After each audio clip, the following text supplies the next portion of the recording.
You're standing in line. Your phone is dead, or you left it in the car, or you're simply not allowed to touch it right now. Within seconds, something in you starts to itch. You shift your weight.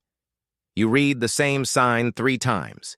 You check the cue as if checking it will make it move faster. This is boredom, and you've spent your whole life treating it as nothing, an empty gap between things that matter. But the real answer is far stranger. Boredom isn't empty at all. It's your brain sending you an urgent message, and you've been trained to ignore it. Think about what boredom actually feels like from the inside. It's restless. It's slightly uncomfortable. You want to be doing something, anything, but nothing available feels worth doing. That combination is strange if you stop to notice it. You're not relaxed. You're not satisfied. You're agitated by the absence of a task. Why would evolution wire a species to suffer through empty time instead of simply resting in it? To understand this, you have to look at what researchers actually mean by boredom. The psychologist John Eastwood at York University has spent years studying this exact question. His research describes boredom as the uncomfortable feeling of wanting to be engaged in something meaningful and being unable to find it, even when you're perfectly capable of paying attention. It isn't about having nothing to do. It's about nothing available successfully capturing your attention in a satisfying way. That distinction matters. You can be surrounded by activity and still be bored out of your mind.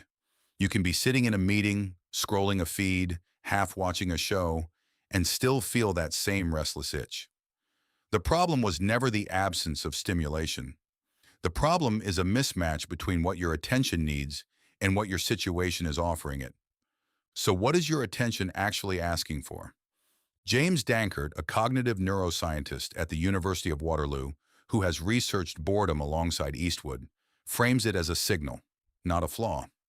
In their view, boredom functions like hunger or thirst. Hunger tells you your body needs fuel. Boredom tells you your mind needs engagement. It's a push, not a punishment. It exists specifically to move you towards something more meaningful than what you're currently doing. This reframes the entire feeling. You've probably spent years treating boredom like a personal failure, a sign that you're lazy or unmotivated, or simply bad at entertaining yourself. But if Dankert and Eastwood are right, boredom is closer to a compass. It's not telling you that something is wrong with you. It's telling you that something is wrong with the fit between you and your current moment. Here's where it gets more uncomfortable.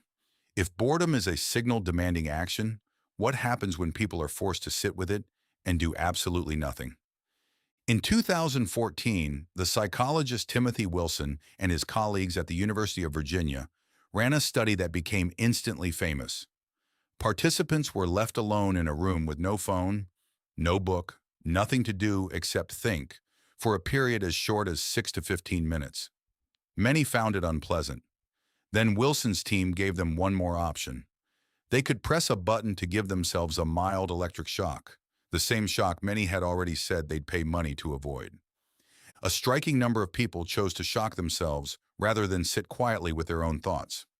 Not because they enjoyed pain, because doing something, even something unpleasant, felt more bearable than doing nothing at all. Boredom wasn't neutral. It was active enough to make a small jolt of pain feel like relief. That single finding tells you how loud this signal really is. Boredom doesn't whisper.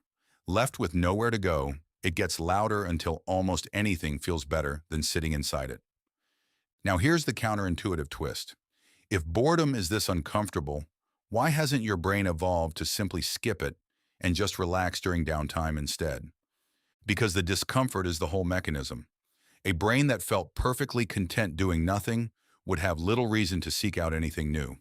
Boredom's unpleasantness is what pushes you to explore, to learn a new skill, to reach out to someone, to notice an idea worth chasing.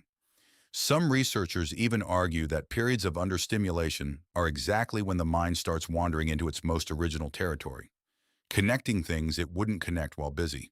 The discomfort isn't a design flaw, it's the incentive. Think about how this shows up in your actual life.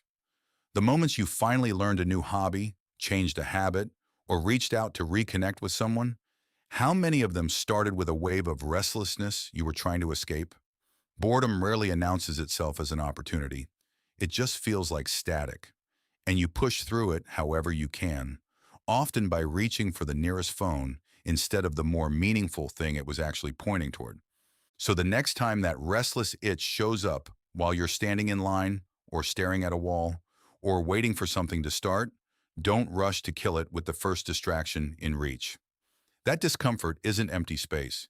It's your mind, quietly and insistently, asking for something better than what you're giving it. You're standing in line, your phone is dead, and for the first time in a long time, you actually listen to what the silence is asking for.